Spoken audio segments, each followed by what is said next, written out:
Ce podcast a été réalisé grâce au soutien d'une entreprise familiale engagée dont je connais les valeurs depuis très longtemps, Léa Nature, premier fabricant français indépendant de produits bio et naturels. J'aime la cohérence de Léa Nature qui propose des produits bénéfiques pour la santé et respectueux de l'environnement. Merci infiniment à notre cher partenaire Léa Nature.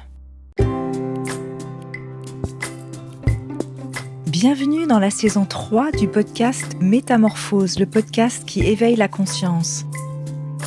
Je suis Anne Guéquière, fondatrice du magazine Féminin Bio, auteure de l'Oracle de la Métamorphose et éditrice de projets engagés pour un nouveau monde. Chaque lundi et jeudi, dès 7h, nous partons ensemble à la découverte d'un sujet lumineux avec une personnalité qui porte une voix d'éveil des consciences. Métamorphose, le podcast qui éveille la conscience. Confiance, empathie, communication bienveillante, et si prendre soin de nos relations était la clé d'une vie épanouie, et si l'enjeu devenait crucial à l'ère des technologies et des relations virtuelles, alors que la productivité prend le pas sur l'humanité. Mon invité défend l'incroyable pouvoir des habiletés relationnelles à travers son livre. Lui, le conférencier international expert de ces fameuses soft skills, de l'intelligence émotionnelle, nous propose des outils concrets pour améliorer nos comportements individuels et nos relations interpersonnelles. Au fil de recherches scientifiques et de cas pratiques, il nous donne de nombreux exercices pratiques. Alors reconnectons-nous à nous-mêmes pour mieux nous reconnecter aux autres. Bonjour Benoît Chalifou, soyez le bienvenu dans Métamorphose. Merci ma chère Anne, c'est très gentil de l'invitation, merci infiniment. Alors on l'entend pour nous, Français à votre voix, vous nous parlez aujourd'hui, vous êtes où? Vous êtes à Montréal? Oui, exactement, je suis à Montréal. On peut rien vous cacher. On peut rien me cacher. Alors, on va commencer par ce sujet-là. Vous dites dans votre livre que l'humain est à son meilleur lorsqu'il est en interaction avec les autres. C'est vrai que ça paraît évident.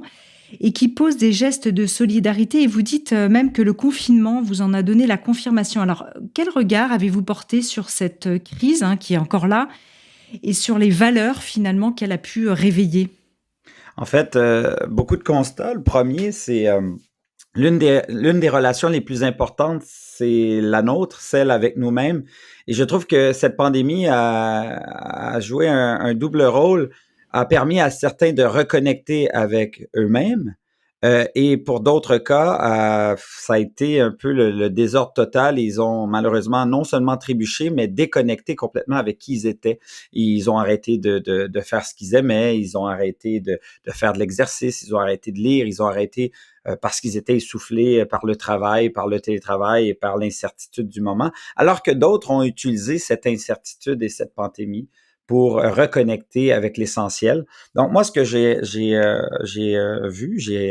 pu constater, c'est un retour vers l'essentiel, un retour vers notre cellule familiale, un retour vers les gens les plus importants pour nous. Donc, première connexion avec nous-mêmes et aussi dans une deuxième couche, si je peux l'appeler ainsi, la connexion avec notre cellule familiale la plus importante. Et ça, même si on pouvait pas les voir vraiment, mon père, ma mère, etc., on pouvait pas les voir, mais on ne les avait jamais parlé autant qu'à ce moment-là. Donc, je trouve qu'il y avait vraiment ces deux éléments-là que j'ai fait un constat encore et encore. Donc pour vous, Benoît, ça a été vraiment comme un sort de révélateur finalement de nos états d'être intérieurs, cette pandémie? Absolument, absolument. Et effectivement, je n'ai jamais, avant la pandémie, pris un temps pour moi-même, rien faire, juste m'asseoir et paisiblement observer autour de moi, être émerveillé par tout et de rien. Et on dirait que cette pandémie m'a permis d'apprécier ces petits moments de solitude, ces petits moments où on fait rien. Vous savez, avant la pandémie, c'était une routine presque automatique. Alors que cette pandémie m'a freiné et a freiné plusieurs personnes dans leur routine quotidienne pour apprécier des petits moments anodins, des salutations cordiales qui habituellement étaient faites presque automatiquement, alors que là, on s'arrête et à 3 mètres de distance, on se parle avec une certaine profondeur. Je trouve que ça l'a remis en place, l'essentiel. Vous dites que ça a permis pour vous de prendre le sablier et de le retourner et que pour vous, il était temps de saisir votre chance parce que vous en avez profité aussi pour écrire ce livre. Oui, effectivement, ça faisait plusieurs mois que je disais à mon éditeur, fais-toi-en pas, je me mets à l'action et jamais je ne m'y mettais parce que le quotidien prenait rapidement le dessus, mes conférences et toutes mes autres activités professionnelles. Et là, il y a vraiment eu un moment, le moment où il y a eu la pandémie, je me rappelle, c'était un vendredi. Et je me rappelle, toutes mes activités ont été annulées du jour au lendemain, comme la plupart d'entre vous qui nous écoutez. Hmm. Je me suis dit, j'ai regardé autour de moi les relations qui étaient les plus importantes pour moi et je me suis rappelé que je faisais ce livre pour mon amour inconditionnel de l'humain, pour avoir un impact humain sur ma société, du moins c'est ce que j'espère. Et c'est vraiment par ce point, cet élément déclencheur que tout a finalement basculé. Et Hmm. je me suis mis à développer une routine quotidienne où je me levais à 5 heures du matin chaque jour, du lundi au dimanche, sans exception, jusqu'au mois d'août, du mois de mars au mois d'août, sans arrêt. Et j'ai réussi à rendre dans les temps le livre. Hmm. Alors vous, un de vos cœurs de sujet, ce sont les fameuses soft skills. Est-ce qu'on peut les définir déjà pour un peu placer notre sujet, Benoît Chalifou? Oui, tout à fait, Anne. En fait, euh, soft skills, quand on traduit soft skills en français, ça veut dire compétences molles ou douces, pas très sexy.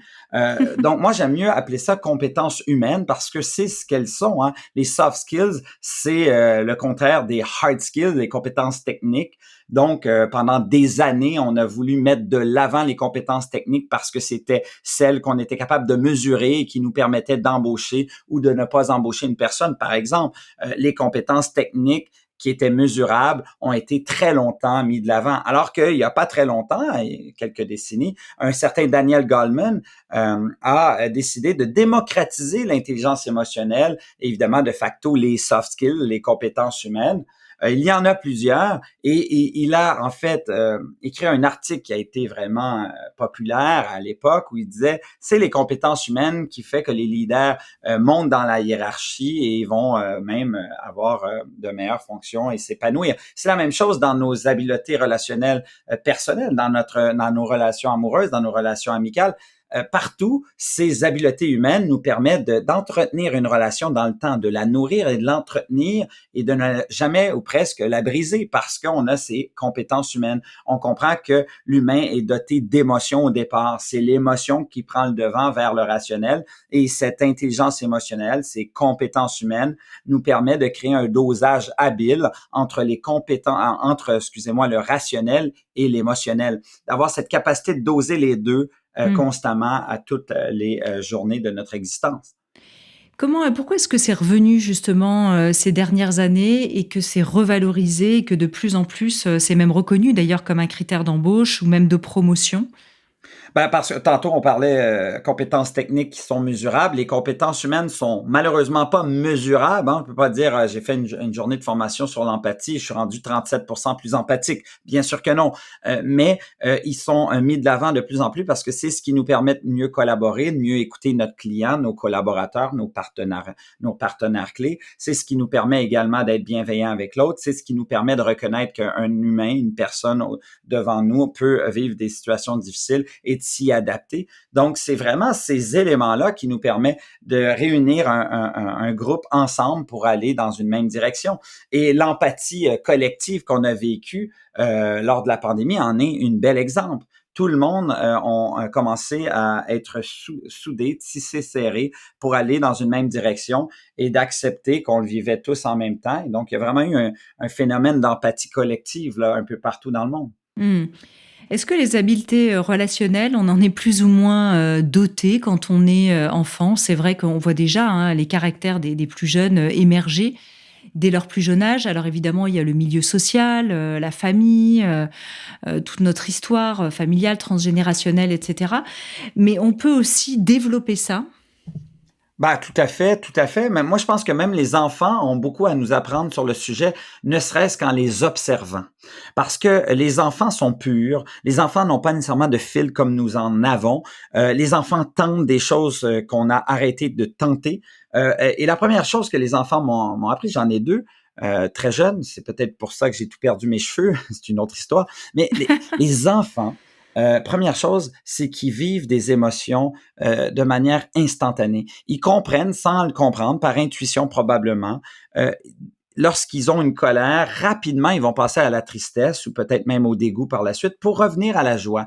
Parce que, sans s'en rendre compte, ils savent que c'est le processus naturel qui doit être enclenché pour le plus rapidement possible revenir à la joie. Alors que nous, on reste pris, ancrés dans nos positions de colère ou de tristesse et des fois même, on décide de ne pas les vivre. Donc, premièrement, les enfants, intuitivement, si vous les observez, ne serait-ce qu'en les observant, on va apprendre que ces petits enfants-là réussissent à vivre pleinement une émotion pour le plus rapidement possible, avec d'autres émotions qui vont peut-être se dessiner pour jusqu'à temps d'atteindre l'émotion de base, la joie, se dessiner sur leur visage. Donc, ils ont cette capacité de respirer les émotions, de les vivre pleinement et de passer à autre chose rapidement, ce qu'on a moins la facilité de faire. Et la deuxième chose, très intéressante, c'est que les enfants ont cette capacité d'imiter l'autre presque naturellement. Les enfants écoutent peu ou pas, mais ils imitent d'une manière extraordinaire. Et donc, ces deux comportements-là, je trouve que c'est très important chez les enfants. Et je trouve que on devrait réapprendre à devenir un enfant à certains égards lorsqu'on devient adulte. Continuer à prendre des risques parce qu'on dirait que la peur nous anime, on dirait que la crainte du jugement nous anime. Chez les enfants, c'est beaucoup moins, lorsqu'ils sont très jeunes notamment, c'est hallucinant à quel point ils n'ont pas de fil, ils n'ont pas de barrière, ils sont prêts à tout essayer et vraiment, et à tout vivre, les émotions qui se pointent le bout du nez. Et ça, je trouve ça fascinant chez eux. Il faudrait peut-être revoir notre système éducatif. Ah, bien sûr. Vous savez, un élément que je parle lorsqu'on parle de la communication dans mon livre, je martèle haut et fort l'importance de l'écoute et je suis fasciné, consterné par le fait que mes enfants, ni à la crèche, ni au primaire, ni au secondaire, ni à l'université, ils n'auront en aucun cas un cours sur l'écoute active. Jamais ça l'arrivera. Ils vont apprendre à faire des présentations orales l'écoute active, c'est ça? Pardonne-moi? Vous avez dit l'écoute active, c'est ça? Oui, l'écoute active. C'est hallucinant de voir qu'en aucun cas, il y aura un cours sur cette capacité d'écouter l'autre pleinement, d'être disponible pour écouter l'autre, c'est-à-dire de laisser ses intérêts de côté et de se concentrer pleinement à ce que l'autre a à nous dire. Et c'est fascinant qu'on n'a pas de cours à ce niveau-là, alors que c'est la fondation de la communication pour moi. Alors justement, on reviendra sur l'écoute active, mais vous proposez un coffre à outils, vous l'appelez, des habiletés relationnelles qui sont tout aussi importantes les unes que les autres. Mais si nous devions n'en garder qu'une, quelle serait la qualité, disons, prioritaire? Alors, je vais peut-être les citer, ou si vous voulez vous les citer, sinon l'autodiscipline, l'automotivation, la communication, la maîtrise de soi et l'empathie. Oui, à commencer par l'autodiscipline, c'est une compétence souvent qu'on me demande, mais Benoît, pourquoi dans le coffre à outils des habiletés relationnelles, tu as décidé d'insérer comme premier outil, parce qu'il y a une séquence quand même, tu as décidé d'insérer l'autodiscipline. Et moi, je réponds du tac au tac, parce que si vous voulez être en relation avec les autres, il faut bien être en relation avec soi-même. S'il y a une relation qu'on doit maintenir dans le temps, c'est bien celle avec nous-mêmes. Et pour moi, l'autodiscipline, ma chère Anne, c'est cette capacité à s'aimer. Ça représente la fondation de notre plus grande liberté. C'est ce qui m'a permis, Anne, malgré avoir 2 enfants dans mes jambes, en pleine pandémie, et que ma douce moitié travaillait de la maison, c'est ce qui m'a permis d'écrire ce livre à un temps record, parce que je me suis offert ma plus grande liberté. Je me suis levé à 5 heures du matin pour ne pas empiéter sur le temps de qualité avec mes enfants lorsqu'ils se leveront un peu plus tard dans la journée, et je l'ai fait à tous les jours. C'était un sacrifice sur le court terme de quelque chose de facile, en l'occurrence, rester couché, pour me lever et compléter un but, un objectif important pour moi. C'est un bel exemple d'autodiscipline, cet amour-propre envers soi-même, cette capacité de freiner quelque chose de facile sur le court terme pour exécuter quelque chose pour un but, un objectif important pour vous. Alors, une autre vertu majeure, on parlait de l'autodiscipline pour vous, mais qui est importante, c'est de savoir se mettre en quête de sens. C'est ce que vous appelez aussi l'automotivation. Alors, comment on trouve un sens à ces actions, voire même pour certains qui parleraient de mission de vie? Alors, c'est un terme qui peut être un peu controversé. Est-ce qu'on a une mission de vie? Est-ce qu'on a une mission de vie ou pas? C'est presque un autre sujet. Mais en tout cas, trouver un sens à ces actions. Oui, absolument. C'est le cœur de l'automotivation. Et vous savez, Anne, entre l'autodiscipline, l'automotivation, la maîtrise de soi, la communication et l'empathie, il y a une séquence et il y a un fil conducteur et ça se rassemble tout ça. L'autodiscipline et l'automotivation, ils fonctionnent ensemble. C'est comme un couple parfait, si je peux dire. Parce que l'automotivation, c'est cette quête de sens et l'autodiscipline te permet de le faire à tous les jours. Donc, il y a vraiment un élément complémentaire et je trouve que ces deux éléments s'associent très bien ensemble. Donc, pour revenir à l'automotivation, le cœur, vous avez tout à fait raison, c'est pourquoi on fait ce qu'on fait. C'est pas la tâche en soi qui est importante, mais le pourquoi. Et je trouve dans nos organisations notamment, on ne martèle pas assez, mais aussi dans notre vie personnelle. Si on prend des décisions importantes, il faut savoir pourquoi on l'a fait. Combien de personnes j'ai côtoyées dans mon quotidien qui me disaient, bah, j'ai fait un enfant, j'avais pas vraiment réfléchi et j'ai du mal, quoi. J'avais pas réfléchi il faut savoir pourquoi on fait ce qu'on fait. Il faut savoir la raison d'être de ce que tu entames ou ce que tu vas entamer perso ou professionnel. Il faut savoir pourquoi on fait ce qu'on fait. Il faut se poser la question, c'est quoi le sens qui m'amène à pousser cette action plus loin ou à freiner mes ardeurs à ce niveau-là. C'est très important de se le poser et pour moi, ça change la donne parce que quand on sait le sens de pourquoi on est là, pourquoi on fait ce qu'on fait, ben on est capable plus facilement de dire oui ou non. Pour moi, le sens, c'est d'avoir un impact humain sur ma société. C'est très générique, vous me direz, Anne, mais pour moi, ça me permet vraiment de dire est-ce que j'entame comme action avec Anne va avoir un impact humain sur ma société? Un peu soit-il, certainement, mais je confirme que oui et j'abonde dans ce sens-là. Alors que dans certains cas, on me demande des choses et je n'ai pas l'impression que le sens est bien illustré et ça rejoint pas mon sens à moi. Et donc, je dis non facilement, sans peine.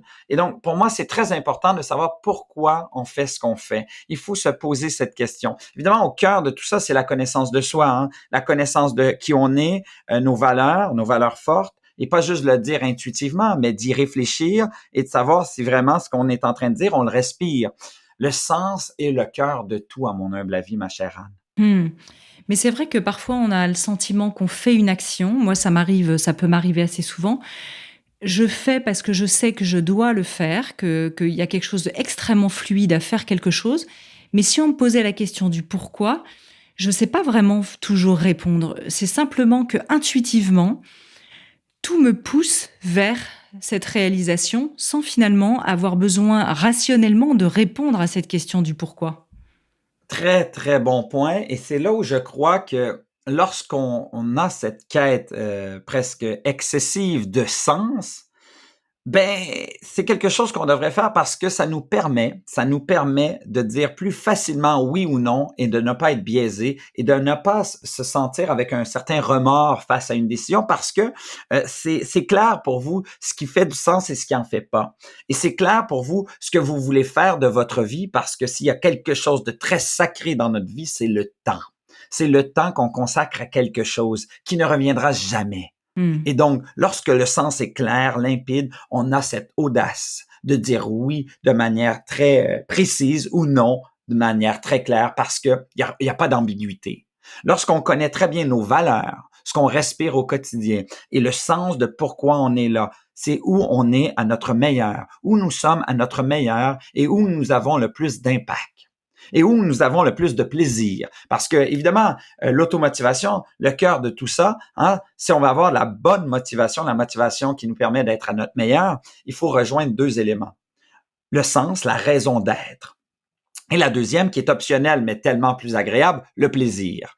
Lorsque nous connectons la raison d'être et le plaisir, par exemple, les joueurs de soccer, de football qu'on appelle chez vous, lorsqu'ils sont à leur meilleur, les joueurs de la France, lorsqu'ils sont à leur meilleur, ils vous diront je suis dans ma zone. Je suis dans ma zone parce que la raison d'être est claire et le plaisir est au rendez-vous. Le temps s'arrête.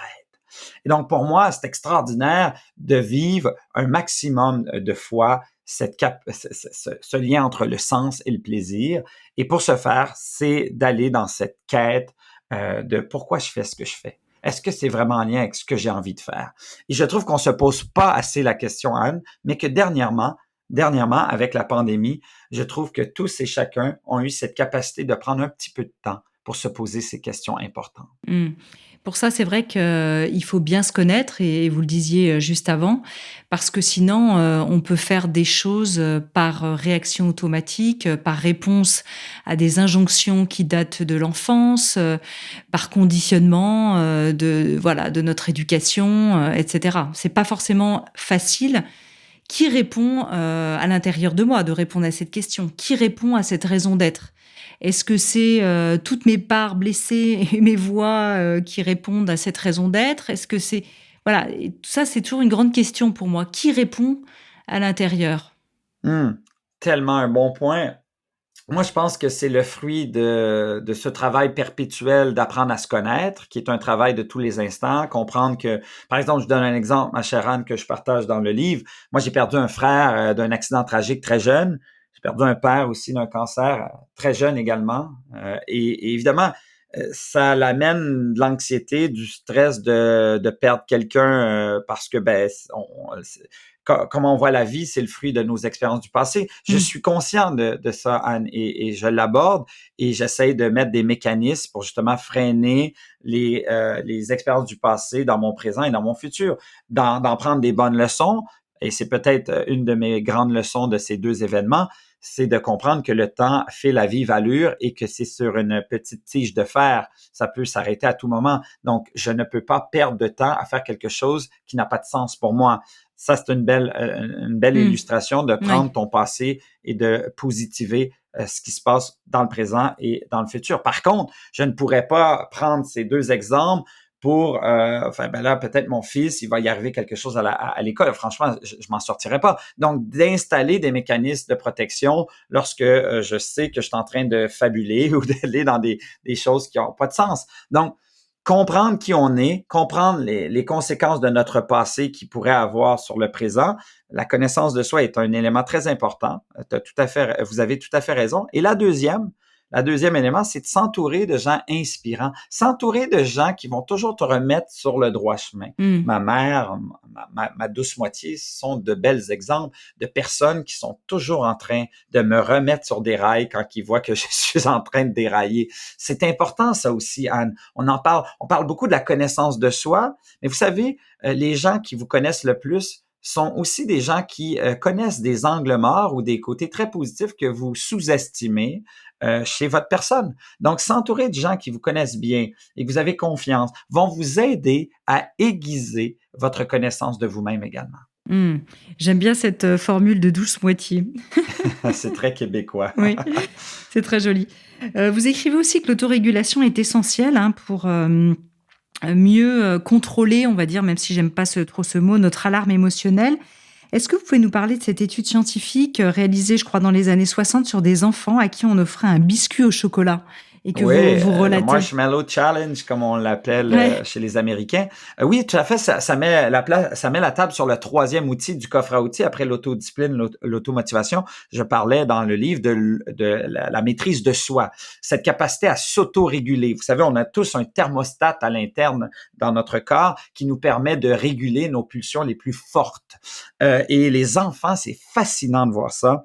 Les enfants, il y a un test qui a été fait à répétition pendant des décennies qui continue d'être fait et les résultats sont toujours les mêmes. Donc, un enfant dans les eaux de 4 à 5 ans, vous l'invitez à aller dans sa chambre et vous lui présentez sur une assiette 2 biscuits et vous lui dites, ben, écoute, mon cher enfant, je te laisse dans cette chambre, je te mets au défi de ne pas toucher aux biscuits et si tu n'y touches pas, en fait, excusez-moi, c'était pas 2 biscuits, c'était un seul biscuit dans l'assiette Oui. et on lui dit, si tu ne touches pas à ce biscuit, je vais revenir dans 10 minutes avec un deuxième et tu n'auras pas un biscuit, mais 2 biscuits. Évidemment, à cet âge, 4-5 ans, c'est un âge important pour le faire parce que les enfants n'ont pas nécessairement la notion du temps encore. Et donc, vous pourriez revenir dans 5 minutes, ça ferait la même chose, Anne. Oui. Et les gens reviennent et je vous dirais qu'il y a un groupe qui mange le biscuit et un autre groupe qui ne mange jamais le biscuit. Ils perdent leur attention dans toutes sortes d'autres choses. Ils se concentrent à ne pas penser au biscuit et d'autres qui n'arrivent pas à résister à la tentation et vont manger le biscuit. Et les résultats sont vraiment intéressants parce qu'on a des décennies de recherche derrière ça, empiriques. Et ce qui est vraiment fabuleux, c'est que le résultat d'avoir mangé le biscuit ou d'avoir été capable de se retenir a une influence importante sur la suite des choses dans sa vie personnelle, professionnelle, amoureuse et amicale. Les personnes, les enfants qui avaient été capables de résister à la tentation avaient de meilleurs résultats scolaires au primaire, à l'université, etc., avaient de meilleurs emplois aux professionnels, réussissaient à rester dans une même organisation, voire même évoluer dans cette organisation à vive allure. Et en plus de ça, ils avaient des résultats plus concluants au niveau amoureux. Et ça, c'est très intéressant de voir ça parce que c'était des statistiques éloquentes à ce niveau-là. Maintenant, Anne, moi, je l'ai fait à plusieurs reprises avec mon fils et j'ai toujours été déçu du fait que mon fils a mangé le biscuit dès que la porte était fermée. J'étais un peu découragé, donc j'ai un peu été plus loin dans ces recherches-là. Et ce qui est intéressant, c'est que c'est pas perdu. C'est en prendre conscience et de valoriser chez ton enfant cette capacité à résister à des tentations immédiates. Et donc, je travaille très fort avec mon fils à ce niveau-là, de résister à des tentations, de lui donner des pratiques, de lui partager des pratiques comme la respiration, de ne pas paniquer, et de l'amener à réfléchir et de dire, est-ce que ça dérangerait si t'attendrais 3 minutes? Je veux dire, Martin, ça change rien. Ah, t'as raison. Et il faut travailler, marteler le message que c'est bien d'attendre quelques instants avant d'aller vers le biscuit ou peu importe ce que vous allez faire. Donc, c'est très important de comprendre que c'est pas parce que votre enfant va manger le biscuit que votre enfant aura une vie amoureuse catastrophique ou professionnelle. Non! Par contre, il y a des enfants qui ont une capacité plus naturelle que d'autres et si c'est pas naturel, il faut la travailler. Oui, c'est ça. On dit que d'ailleurs, dans une éducation équilibrée, il faut introduire la frustration d'une certaine manière, qu'un excès de frustration conduit à des comportements déviants et qu'à l'inverse, un manque de frustration aussi. Donc, il faut être dans la voie du milieu. C'est toujours pareil. C'est toujours pareil, ce fameux équilibrage, on en a parlé dès le départ, Anne, entre le rationnel et l'émotionnel. Le dosage parfait. Alors, tout à l'heure, on parlait de l'écoute.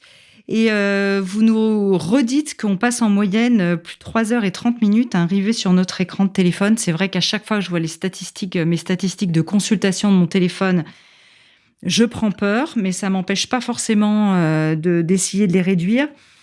Mais communiquer plus ne veut pas dire communiquer mieux, hein. Donc, quels sont vos conseils, par exemple, vous, pour écouter mieux apprendre à vraiment être dans une communication, alors déjà bienveillant. Bienveillant, déjà réduire peut-être son temps d'écran, mais surtout apprendre à mieux écouter. Oui, effectivement, parce que vous savez, on va parler d'empathie certainement tantôt, mais l'une des raisons pourquoi les enfants de la génération actuelle, les adolescents actuels, les étudiants qui arrivent sur les bancs d'école universitaire en ce moment, c'est ces générations qui sont les moins empathiques depuis le début qu'on étudie le sujet de l'empathie. Les scientifiques se sont penchés là-dessus, les experts de ce domaine, et se sont rendus compte que les dernières générations, celles actuelles, qui sont pour la plupart nées avec une certaine technologie, comme mes enfants par exemple, sont des générations beaucoup moins empathiques que les autres. Est-ce que c'est des moins bons êtres humains? Absolument pas. C'est la seule explication plausible vient du fait que l'apparition du téléphone intelligent très tôt dans leur vie. Et quand tu es rivé sur tes écrans, comment pouvez-vous constater une émotion, une mimique quelconque chez l'autre? Impossible. Et donc, c'est vraiment important de le mentionner, Anne, ce téléphone, à quel point il freine notre manière de communiquer, cette communication bienveillante. On rejoint un maximum de gens, certes, avec le téléphone, que ce soit dans les réseaux sociaux, etc. Mais cette communication bienveillante, cette capacité à poser ce qu'on a dans notre tête, à être disponible dans le temps réel avec la personne qui nous parle. Ça, c'est très difficile avec la venue du téléphone. Donc, quelques trucs. La première chose, c'est assurez-vous de vous acheter un cadran, une alarme lorsque vous vous levez. S'il vous plaît, essayez je vous mets au défi. Du moins, moi, ça fait quelques années que je le fais et ça a vraiment changé ma vie, ma chère Anne. J'ai un jour reçu un cadran comme cadeau d'un ami. Il m'avait dit, arrête de regarder ton téléphone avant de te coucher et de te réveiller par ton téléphone et de regarder ton téléphone la première chose en te levant. Et ça a changé ma vie. J'ai décidé d'arrêter d'amener mon téléphone intelligent dans ma chambre à coucher. Et j'ai commencé à lire, j'ai commencé à revivre ma relation de couple, si vous voulez. Mm. Et ça a été fascinant et ça m'a permis de freiner mes ardeurs avec le téléphone. J'ai plein de règles strictes maintenant où je consomme mon téléphone à faible dose. Par exemple, mes réseaux sociaux, je vais prendre un temps X pour répondre à tout ce qui m'est parvenu dans la journée, un seul moment. Ce qui m'évite de regarder ça à tout bout de champ, comme on dit au Québec. Mm. L'autre chose, de ne pas amener mon téléphone intelligent dans ma chambre à coucher.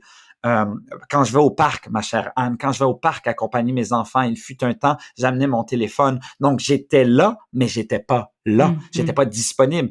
Et depuis quelques années maintenant, je n'amène plus mon téléphone intelligent au parc. Et là, il y en a qui vont vous dire, ouais, mais Benoît, s'il y a une urgence, écoutez, tout le monde a des téléphones au parc, je peux vous dire, c'est pas ça qui manque. Et d'ailleurs, lorsque je vais au parc pousser mes enfants sur la balançoire, je m'improvise le parent de plusieurs parce que je me mets à pousser plusieurs enfants qui ne sont pas les miens.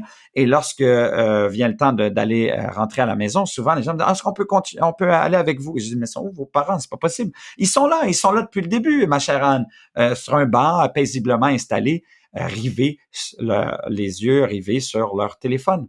Et c'est vraiment, vraiment dommage parce qu'on s'en rend plus compte. On s'en rend plus compte. C'est un automatisme. Vous êtes dans une file, dans un café quelconque. Qu'est-ce que vous faites? Vous sortez immédiatement, par intuition, par réflexe, votre téléphone. Ouais, Donc, pour moi, ça freine énormément cette communication bienveillante. Et le cœur de la communication bienveillante, c'est cette capacité à écouter l'autre. Et Anne, pourquoi l'écoute en cette pandémie a été si importante? C'est qu'il y avait beaucoup de gens qui vivaient seuls. Il y avait beaucoup de gens qui n'avaient pas cette chance d'avoir une famille qui côtoyait au quotidien dans leur maison. Il y en a qui vivaient seuls. Et lorsque vous avez cette capacité d'écouter cette personne qui vivait seule et que vous vous rendiez compte que vous étiez peut-être la seule personne avec qui cette personne allait s'adresser dans la journée. Vous étiez en train, sans vous en rendre compte, de lui offrir le plus beau cadeau qui existe. Vous étiez en train de lui montrer que cette personne, elle existe. Ouais. C'est cette profondeur que je recherche quand j'écoute quelqu'un. D'ailleurs, vous parliez tout à l'heure des jeunes et de l'empathie, que vous rappelez dans votre livre que 55% de notre communication est visuelle et liée en fait aux expressions du visage, au langage corporel. Et simplement 7% de notre communication est verbale, la signification des mots. Ben, c'est une vieille étude qui date et puis je pense qu'on peut mettre des bémols sur cette étude parce que au niveau du pourcentage, ça peut varier certainement d'une culture à l'autre, mais c'est ce qui est certain qui demeure, même si cette étude date de plusieurs décennies, elle est encore véridique. Le body language, les mimiques qu'on offre à l'autre personne, le ton de la voix, en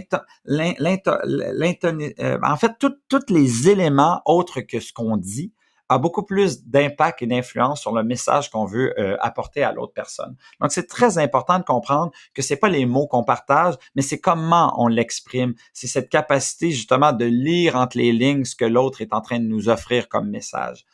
Et pour ce faire, il faut avoir cette capacité d'observation, cette capacité de connexion avec l'autre. Dans la communication, pour moi, lorsqu'on arrive au summum de la communication, c'est lorsqu'on passe d'une communication à une connexion.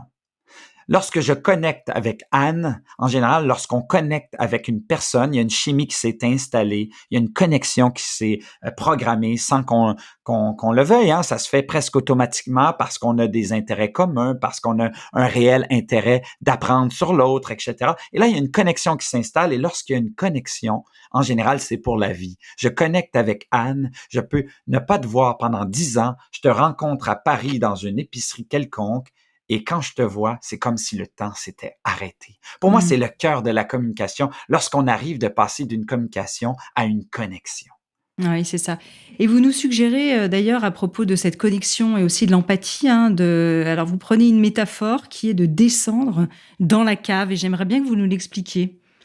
Oui, parce que finalement, l'écoute empathique, pour mettre un peu le pont entre la communication et l'empathie, pour amener sur la table le 5e outil qui est l'empathie, c'est l'écoute empathique. C'est cette capacité à chercher à comprendre l'autre plutôt que de se faire comprendre. Et laissez-moi vous dire d'ores et déjà que l'empathie, ça n'a rien à voir avec cette capacité de se mettre à la place de l'autre, parce qu'on peut pas se mettre à la place de l'autre, c'est aussi simple que ça. Et c'est pour ça que je parle de cette image de est-ce que vous descendez réellement dans la cave? Parce que la personne qui souffre, la personne qui a une peine quelconque, qui est au fond de la cave où c'est sombre, où ce que ça n'a pas l'air vraiment intéressant d'y aller, hein, elle est prise au fond de la cave et qu'elle vous partage ses états d'âme parce qu'elle vous a partagé à vous, parce qu'il y avait un lien de confiance amicale entre vous deux et qu'elle vous l'a partagé.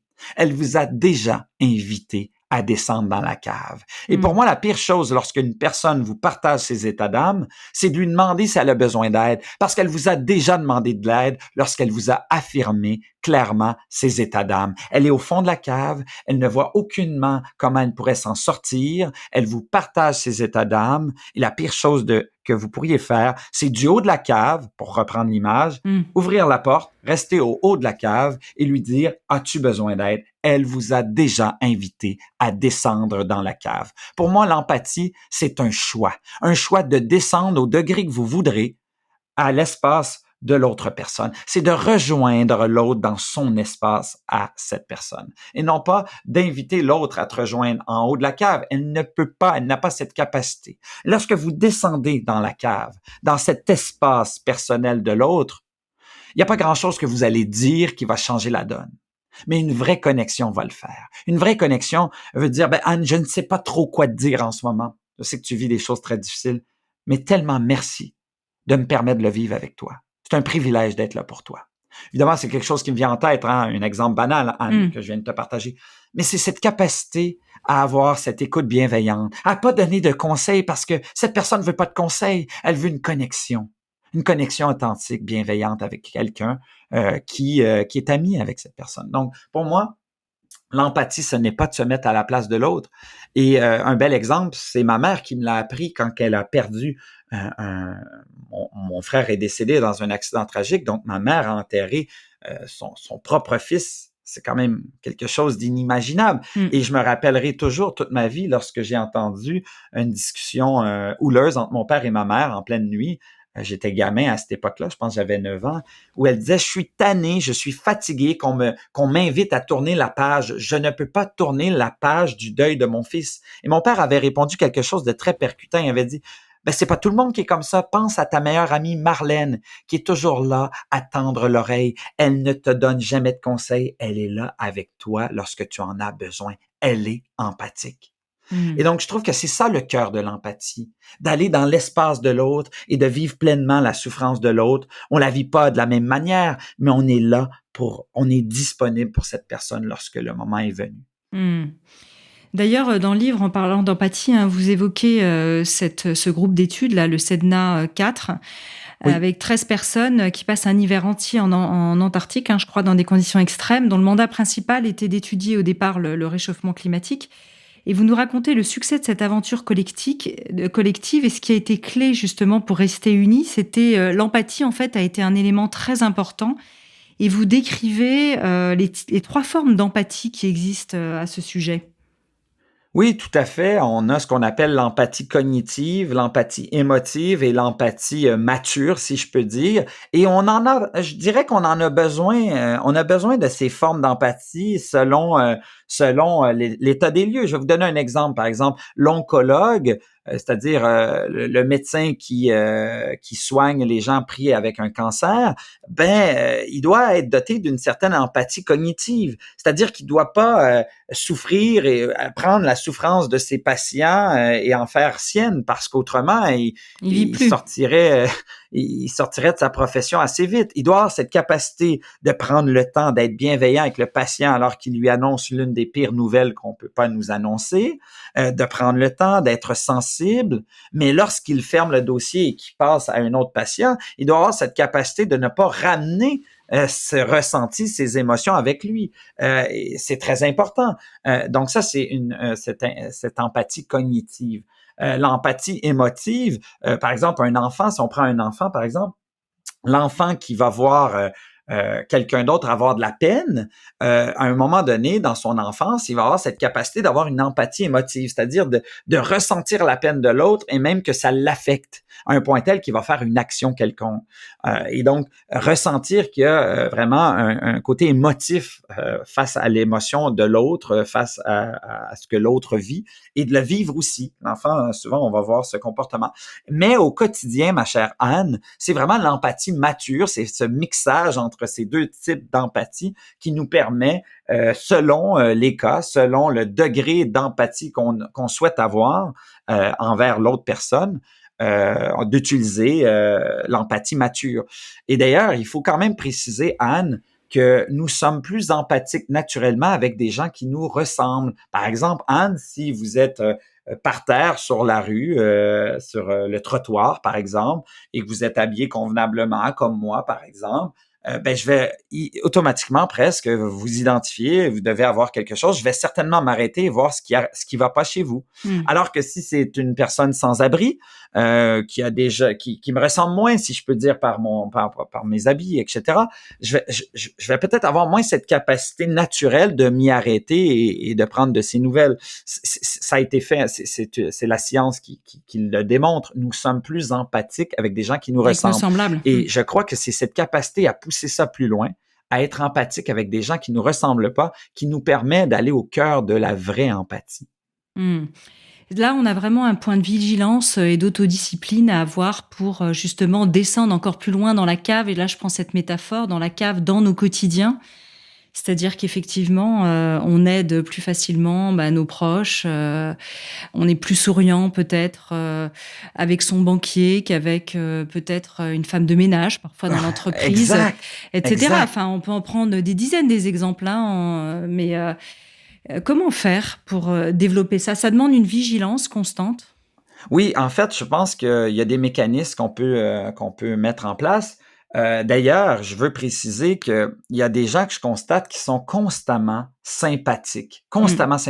Ils ne mettent jamais de masque. On parlait de connaissance de soi tantôt, là, qui est un peu le point de bascule pour pouvoir améliorer tous ces outils du coffre à outils des habiletés relationnelles.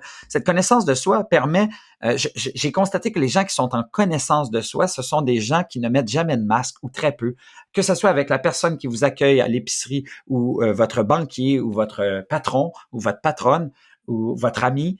Ils ne mettent jamais de masque. Ils sont toujours la même personne, bienveillante, le sourire, etc., etc. J'ai constaté plusieurs caractéristiques des gens qui sont capables d'être constamment la même personne. J'ai constaté que c'est des gens qui ils sont en confiance. Ils ont cet équilibrage entre la confiance et l'humilité.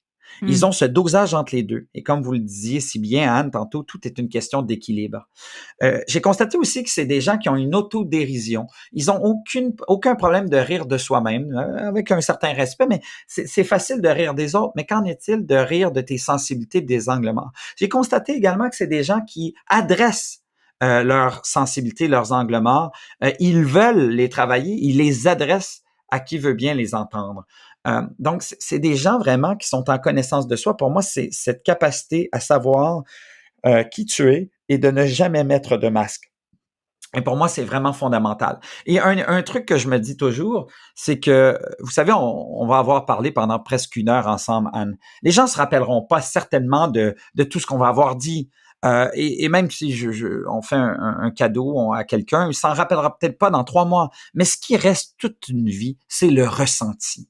Si je pose la question aux personnes qui nous écoutent, est-ce que vous avez déjà eu un moment où quelqu'un vous a fait ressentir comme la pire des personnes? En général, si ça vous est arrivé, vous vous rappelez exactement quand, où et avec qui. Même si ça fait 20 ans, le ressenti des plus négatifs reste ancré dans nos mémoires à jamais. Alors, je dis toujours la chose suivante, qu'en est-il de valoriser authentiquement, pleinement tous les gens qui nous entourent lorsqu'on le pense, lorsqu'on a une pensée, oh, une superbe robe, oh, quels beaux yeux elle a, ou il a, ou qu'est-ce qu'elle est bienveillante avec moi, m'accueillir avec le sourire. Qu'en est-il de les valoriser, ces gens qui nous font du bien? Et donc, le ressenti est quelque chose qui reste toute une vie et c'est au cœur des relations. C'est pas ce qu'on dit qui va changer la donne, mais c'est comment on le dit. Et quand on comprend qu'un ressenti très négatif et un ressenti hyper positif va être ancré dans nos mémoires à jamais. Je trouve que c'est là où on fait attention à comment on se comporte avec les gens à tous les instants de notre existence. Vous dites de se reposer cette question, est-ce que je traite constamment toutes les personnes qui m'entourent comme des êtres humains? Ça renvoie évidemment à cette parole d'évangile, aime ton prochain comme toi-même. Exactement, absolument. Souvent, des gens, lorsque je donne mes conférences, on me demande toujours si je suis musulman, chrétien, machin, parce que c'est un peu, c'est la base des relations. Hein, les religions aussi, c'est de donner à son prochain, c'est d'être généreux, c'est cette bienveillance humaine finalement qu'elle prend. Donc, pour moi, effectivement, c'est le cœur des relations. Entamer une relation et l'entretenir, être émerveillé des gens qui nous entourent, voir ces gens-là comme une fenêtre d'opportunité pour apprendre quelque chose de nouveau, pour grandir. Et pour moi, je crois fondamentalement que les êtres humains auraient à gagner, à s'entraider davantage, à donner. Par exemple, pendant cette pandémie, combien de gestes de générosité désintéressés j'ai vus? J'ai constaté, et ces gestes de générosité désintéressée qui veut dire faire donner quelque chose sans attendre rien en retour et simple, et même que la personne ne s'est pas rendu compte que c'est toi qui as fait ce don-là, sans s'en rendre compte, vous sécrétez ce qu'on appelle l'ocytocine, une hormone du vivre ensemble. Cette hormone qui est sécrétée lorsque je te serre très fort dans mes bras, Anne, lorsqu'on se serre et qu'il y a quelque chose qui se crée, une hormone du bien-être, on se sent bien et l'autre personne également. Mais ces gestes de générosité désintéressés ont ce même effet. Et je crois que c'est ce qui nous a permis de survivre à cette crise. C'est toute cette bienveillance envers l'autre qu'on a fait sans s'en rendre compte. Je me rappelle de ces belles musiques qui ont été créées de manière improvisée en Italie, où d'un balcon, on faisait des concerts impro. Je veux dire, c'était magique de voir tout ce qui a été fait autour de nous. Et lorsqu'on le faisait, sans attendre rien en retour, on sécrétait l'ocytocine, l'hormone du vivre ensemble. Ouais. Alors vous parlez de connaissance de soi. Qu'est-ce qui vous a vraiment aidé, vous, dans la connaissance de vous-même, et quel a été votre chemin rapidement, parce qu'on arrive à la fin de ce podcast, Benoît Chalifou. Comment est-ce que vous en êtes arrivé là? La connaissance de soi, je crois qu'elle arrive lorsque vous avez l'audace d'étirer votre zone de confort, d'aller dans des zones inconfortables. Par exemple, moi, lorsque j'étais plus jeune, j'ai voulu faire une carrière dans le football. C'est un peu étrange pour un Québécois, mais c'est ça. Et donc, j'ai voyagé partout dans le monde. J'avais pas beaucoup d'argent et j'ai vraiment étiré ma zone de confort et j'ai vraiment appris à me connaître. À connaître mes angles morts, à où il y avait du stress, où il y avait moins de stress, où j'étais plus confortable. Et donc, je me suis redécouvert d'une autre manière et j'en ai fait une habitude. Je trouve que c'est là où on apprend le plus à se connaître dans nos plus grandes qualités, nos plus grandes sensibilités. C'est lorsqu'on étire notre zone de confort. On a tous été confrontés à nous-mêmes lors de cette pandémie d'une manière ou d'une autre, à différents degrés, je vous l'accorde, mais tous et chacun ont une meilleure connaissance de qui ils sont suite à cette pandémie. Je trouve que c'est un beau cadeau. S'il y a un cadeau que la pandémie nous a fait, beaucoup de catastrophes, je vous l'accorde, on aurait aimé pas la vivre, mais c'est peut-être d'être plus en connexion avec qui on est, qu'est-ce qu'on veut, nos valeurs, notre quête de qui nous sommes, qui est une quête perpétuelle. Donc, il faut s'arrêter et se poser des questions sur nos sensibilités, nos angles morts, ce qui nous fait plaisir, nos qualités, etc., etc. Donc, pour moi, ça a été cette découverte de l'autre dans toutes ses sensibilités culturelles, différences de religion, etc. Ça m'a poussé à en faire une habitude, de sortir de ma zone de confort ou de l'étirer à tous les jours. Et je me suis rendu compte que c'est en étirant ma zone de confort qui me permet de mieux me connaître, de découvrir chez moi des talents cachés, des opportunités cachées. Certainement, Anne, on trébuche quand on étire notre zone de confort ou on y sort, mais on découvre des trésors cachés que nous avons chez soi. Eh ben, c'est une belle conclusion, aller à la découverte de ces talents. Benoît Chalifou, merci infiniment d'avoir joué collectif avec nous et nous avoir révélé l'incroyable pouvoir des habiletés relationnelles, qui est le titre de votre ouvrage, qui est préfacé par Maud Ankawa, qui est paru, je le rappelle, aux éditions Erol. Et pour celles et ceux qui voudraient en savoir plus sur vos conférences ou sur vos formations de coaching, rendez-vous sur le site benoitchalifou.com. Merci infiniment, Benoît. Merci Anne, merci de l'invitation. Avec plaisir. Découvrez mes invités en avant-première sur Instagram à l'adresse Métamorphose Podcast. Si vous aimez ce podcast, favorisez sa diffusion en lui donnant 5 étoiles sur Apple Podcast ou sur votre plateforme préférée. Et surtout, abonnez-vous pour suivre tous les épisodes gratuitement. Découvrez aussi en librairie mon livre, issu du podcast Métamorphose, éveille ta conscience, 33 rencontres essentielles pour être soi, aux éditions Erol. Et enfin, pour nous soutenir, rejoignez la tribu Métamorphose à l'adresse patreon.com/métamorphose. Merci infiniment. Métamorphose, le podcast qui éveille la conscience.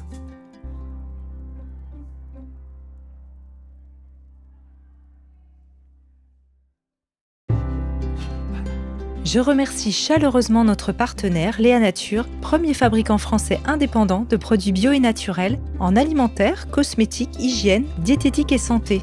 Une entreprise familiale engagée dans une démarche de philanthropie environnementale portée par l'adhésion de leur marque bio au collectif mondial 1% for the Planet et leur fondation d'entreprise.